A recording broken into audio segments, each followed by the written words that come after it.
answer questions on what you hear. There will be time for you to read the instructions and questions, and you will have a chance to check your work. All the recordings will be played once only. The test is in 4 sections. At the end of the test, you will be given 10 minutes to transfer your answers to an answer sheet. Now turn to Section 1.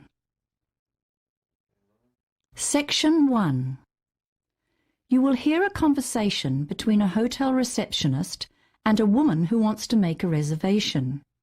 First, you have some time to look at questions 1 to 5.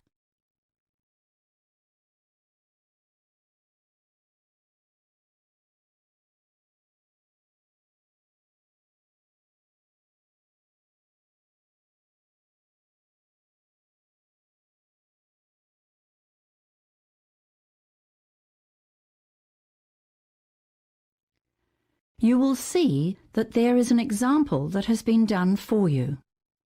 On this occasion only, the conversation relating to this example will be played first.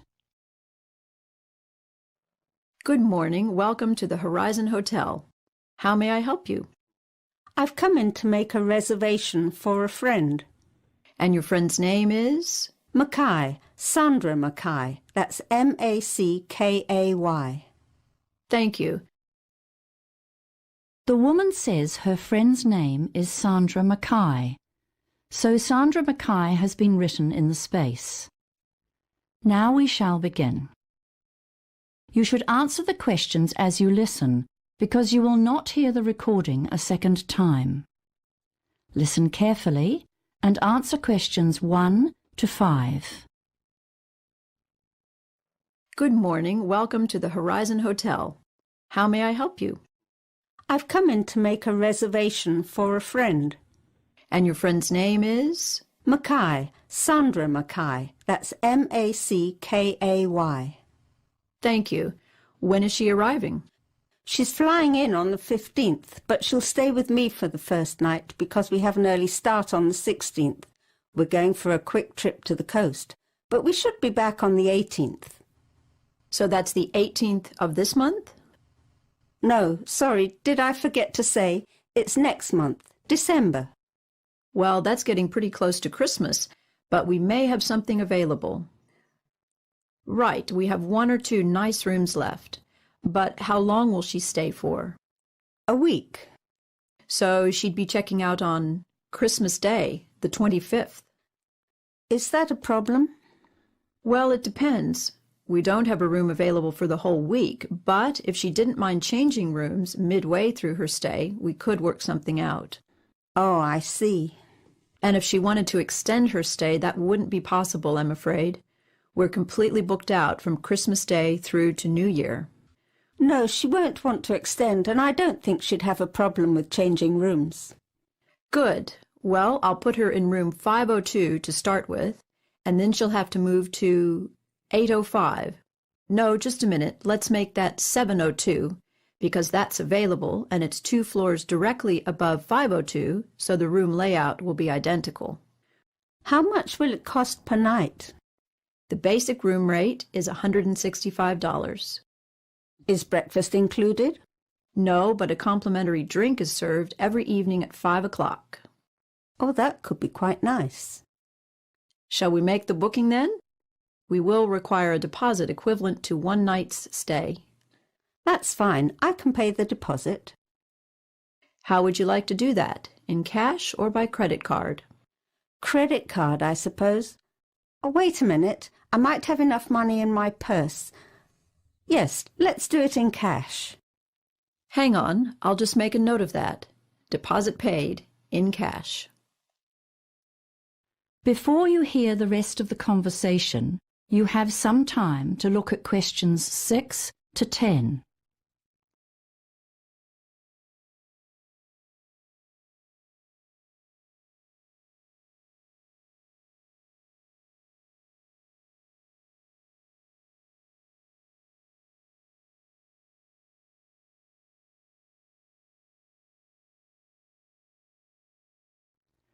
Now listen and answer questions 6 to 10. Just a second while I print a receipt. Who shall I make it out to? My name is Zoe Reed, R-E-E-D. Thank you, Miss Reed. Now I'll need some contact details for either you or Ms. Mackay. I'll give you my details. I only live on the other side of town. Can I have your address and phone number, please? I live at 14 South Street, Morningtown, and my phone number is 439-4829. Thank you. 439-4829. Yes, that's right. Now I'll just print the booking form. If you have any questions or need to make any changes, just quote the reservation number on the bottom of the form. That's it there. AQ459. Thanks very much. Oh, before I go, just a couple of questions. What time does the room get cleaned? I'm only asking because my friend usually has a short nap after lunch and she wouldn't like to be disturbed. Well, the maids are usually finished by 1 p.m. because we have a 2 o'clock check-in time, you see. They come on duty quite early in the morning, so they are sure to be finished in your friend's room by lunchtime. Yes, definitely. I'd say roughly 11 o'clock. Thanks. That's good to know. One more thing. Is the room service for meals? Only for breakfast and dinner. Breakfast service finishes at 9 and starts at 5 a.m. Dinner service starts at 6 p.m., but the last orders have to be in half an hour before the kitchen closes at 11 p.m. So full room service closes at 10:30. But remember, light snacks, things like toasted sandwiches or muffins, can be ordered at the bar just off the lobby throughout the day and evening until 2 in the morning. Thanks very much. You've been most helpful. That is the end of section 1. You now have half a minute to check your answers.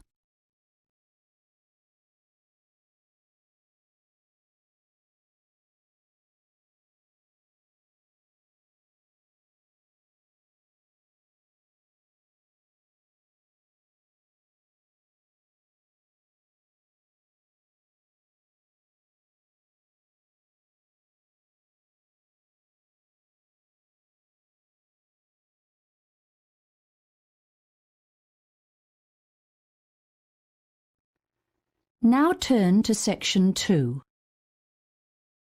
Section 2. You will hear a radio announcer introducing what's on at the local arts centre. First, you have some time to look at questions 11 to 16.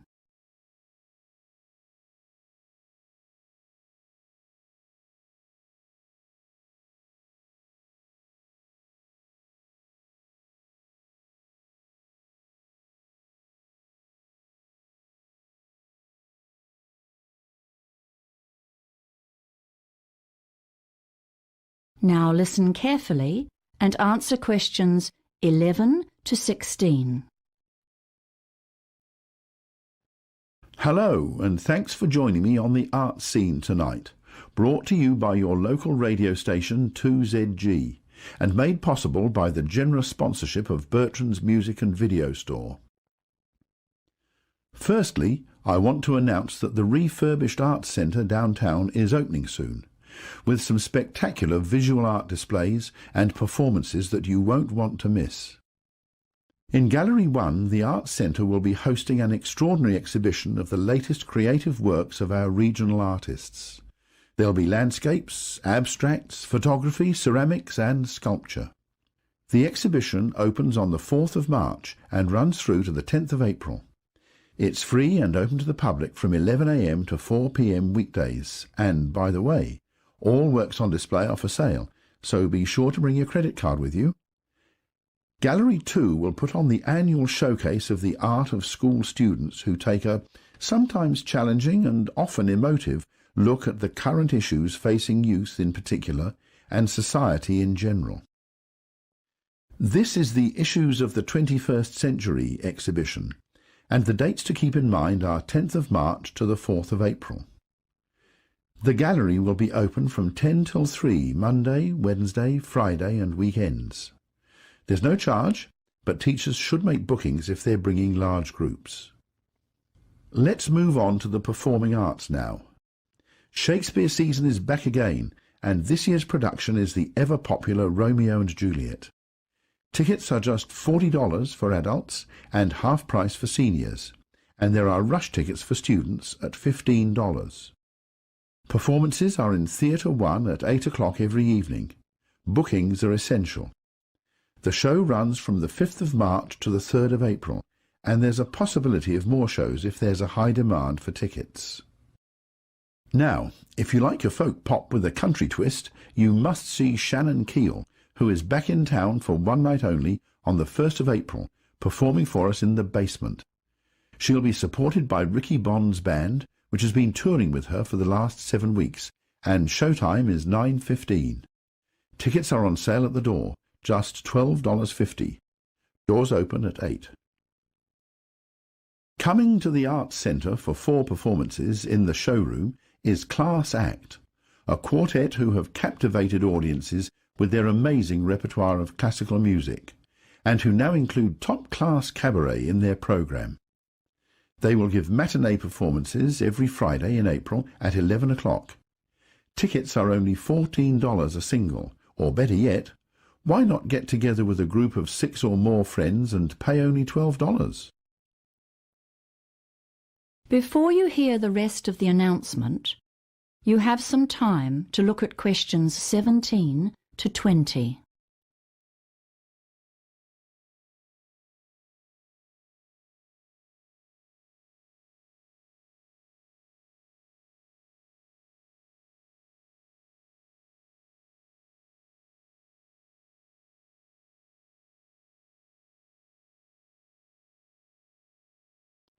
Now listen and answer questions 17 to 20.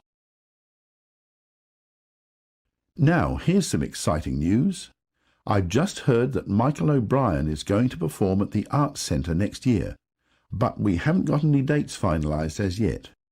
As you know, Michael is Ireland's most popular easy listening entertainer, and he's returning from a tour of Canada and the United States, where he has enjoyed huge success, even in Nashville, the home of country music.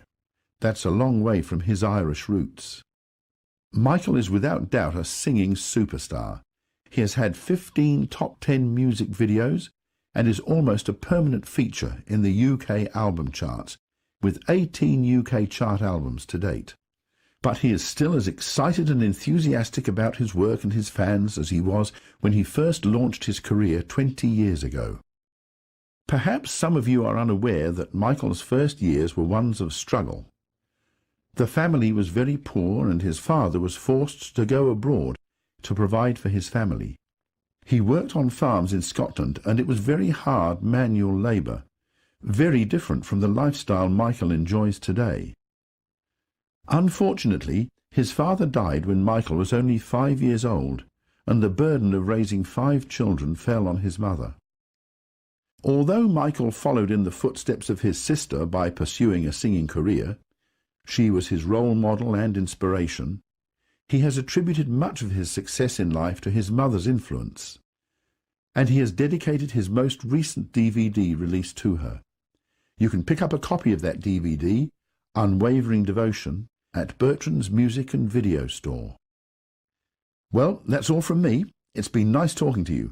Tune in at the same time next week. Until then, good night and take care. That is the end of section 2. You now have half a minute to check your answers.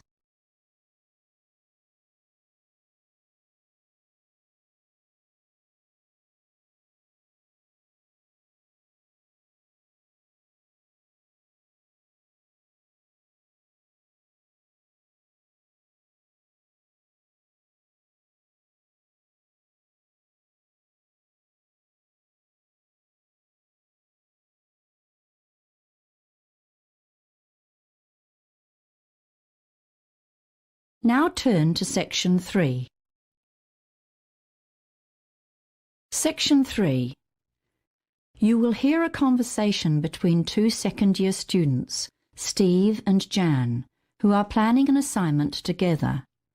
First, you have some time to look at questions 21 to 25.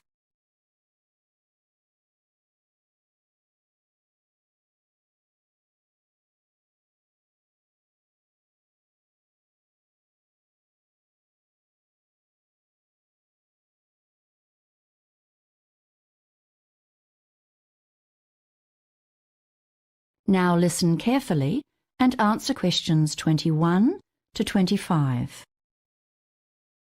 Hi Jan. Sorry, my tutorial finished late. No problem, Steve. But let's get straight to work. I've got so many other assignments this week, and we've only got till next Wednesday. Sure, fine by me. So, we've got to do a combined presentation with at least 20 slides and a recommendation at the end. Is that right? Yes, and then 5 minutes for questions. Oh, right. I'd forgotten that. So, what shall we choose as a topic? I was wondering about copyright or intellectual property law. It's a tricky area, though. Well, I've been doing a bit of reading about digital privacy, and it's actually a really challenging issue now. I mean, the way employers and government departments rely on commercial databases for information on people. Okay, that sounds like it has potential. Tell me more. I can't say I've read much about it. Well, these databases compile information on all sorts of things, not just birth dates and income. They record people's lawsuits and convictions, employment history, credit rating, medical history, a range of statistics and stuff that is often out of date or is only partially true. And they get this information from public records on the internet? You mean it's actually available online? Yes, and that's the problem. We live in such a networked society now. There's so much data on the net and it's really accessible. Often the company employees who compile these databases include dated information or get confused by similar names and list the wrong details for people. I'm starting to get the idea. What kind of things can go wrong? Well, for example, a sales manager was fired because of a background check by a data company which reported that he'd served a jail term. He protested, but his boss still fired him. All he'd had was something minor like a speeding ticket.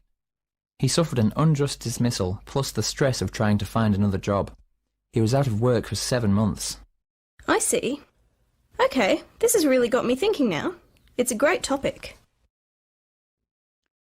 Before you hear the rest of the conversation, you have some time to look at questions 26 to 30.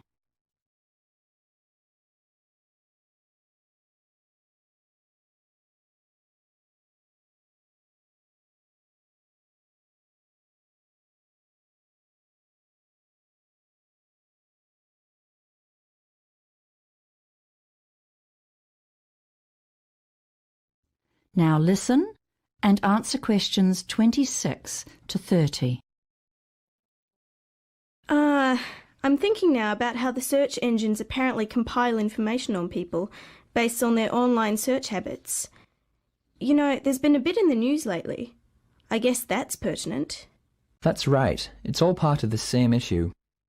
The search engines actually gather a huge amount of data about computer users, and some of it is definitely sold to other paying customers. The database companies sell lists to direct marketing companies, for example.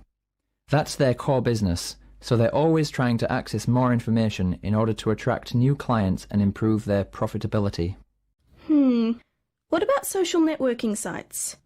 How much of that information is truly private? Not a lot, it seems, and hackers can download sensitive information and misuse it as well. Also, every time you fill out an online form or survey to enter a prize draw, you're compromising your privacy. I never thought about that. I often enter those and give my email address and mobile number.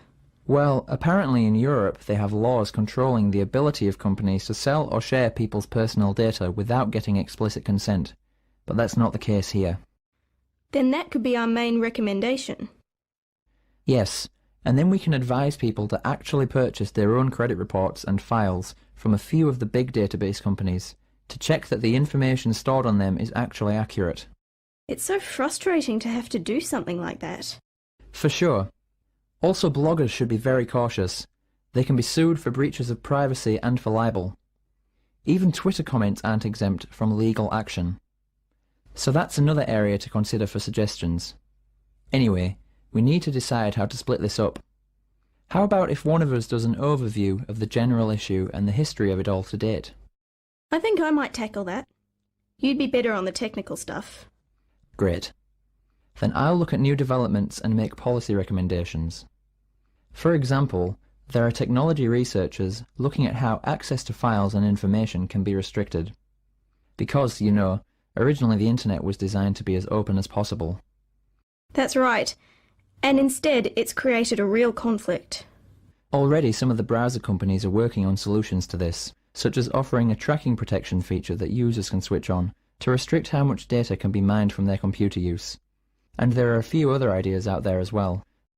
And about the question slot, I seem to remember Professor Duncan suggesting we prepare a couple of questions ourselves, in case no one asks anything. I guess that's a good idea. That is the end of section 3. You now have half a minute to check your answers.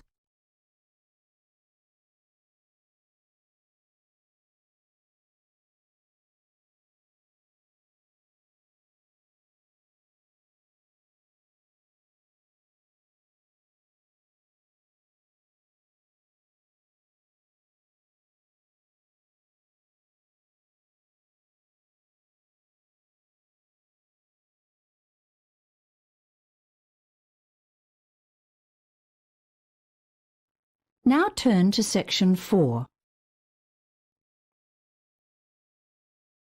Section 4.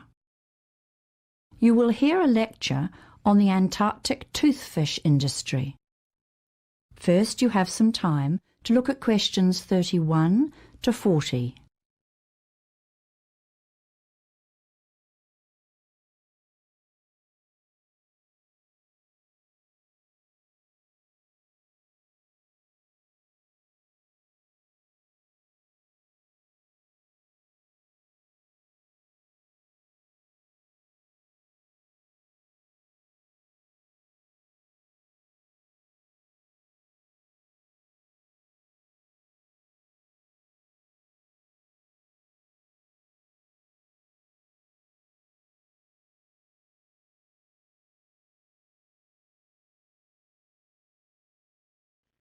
Now listen carefully and answer questions 31 to 40.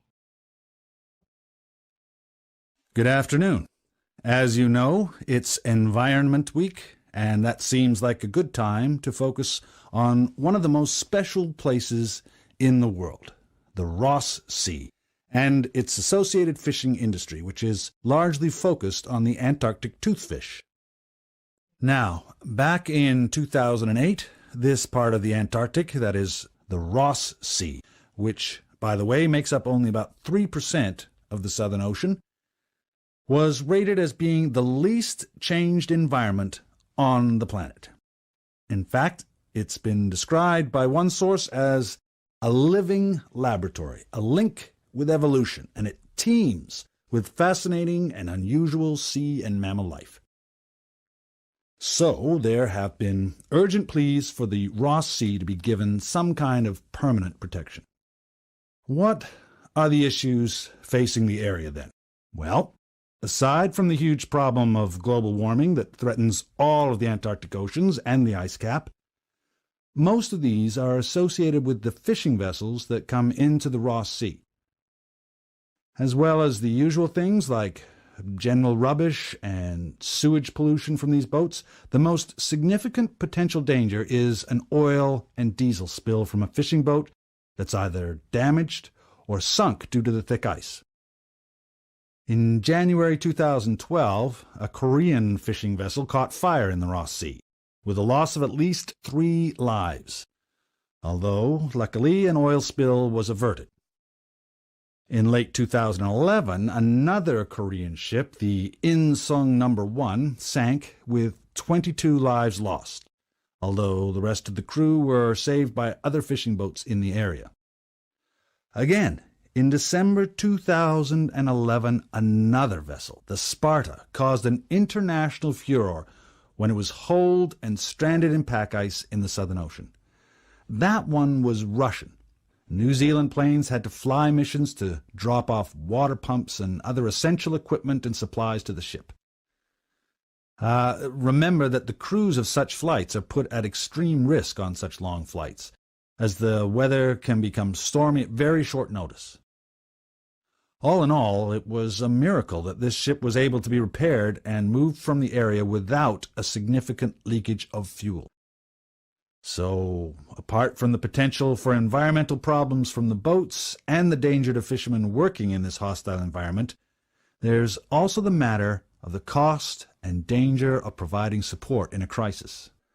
And, there's a lot of pressure on the fishing crews to make the most of the brief weather window during which boats can operate so far south. So they tend to keep fishing no matter what the weather is like, which means that errors of judgments are more likely. The officially authorized fishing fleet has a quota, or limit, and each boat is hoping to get the biggest share possible of the total allowable catch. Then, of course, there are the illegal boats. That means the boats operating without permits. They just try to catch as much as possible regardless. And the vessels may not even be in a suitable condition to be operating in these icy southern waters. Consequently, a key issue is the decimation of the species. Now, how much do we know about this particular fish? The Antarctic toothfish inhabit very cold Antarctic seas, usually between 200 meters to 2 kilometers deep. They are large creatures, rather ugly, and they are slow growing. Although they live up to approximately 50 years, it seems they only reach sexual maturity after about 16 years. Also, very little is yet known about their life cycle. Things like where they spawn, or what happens to the young ones before they're ready to breed. We do know that the adult fish are near the top of the food chain, but we need to know much more about the juvenile forms. Things like what they look like, where they spend those early years, and what sort of predators go after them. Okay. So the fishing season in the Ross Sea spans December to February. It's estimated that close to 3,500 tons of Antarctic toothfish have been taken annually since the fishery opened in 1996. This represents approximately 100,000 fish per year. I must add, though, that in the last couple of years, overall catches have been reduced due to overfishing and the decline in total fish numbers. Now, there's no record, of course, of the numbers of fish caught by illegal fishing boats. Those in the Antarctic toothfish industry claim that the short fishing season and the difficulties faced by the boats in this inhospitable climate provide their own natural limits on fishing. They say that the industry is concerned to preserve fish stocks, and they assert that with careful management and monitoring, the fishery is sustainable. However, others dispute that this is the case, especially given the distances involved and the difficulties faced in trying to manage and monitor fishing boats in such a remote location. In the Ross Sea area, conservative estimates suggest that fish stocks have declined by about 20% over the past 16 years. But in fact, there is not enough accurate research to support such claims. The figure could be even higher. Leading scientists who specialize in this issue are calling for a Marine Protection Area, or MPA, with a total ban on fishing. But so far, this has not been achieved. Right, so that's an introduction. Now let's watch a short video before we discuss your next assignment. That is the end of section 4. You now have half a minute to check your answers.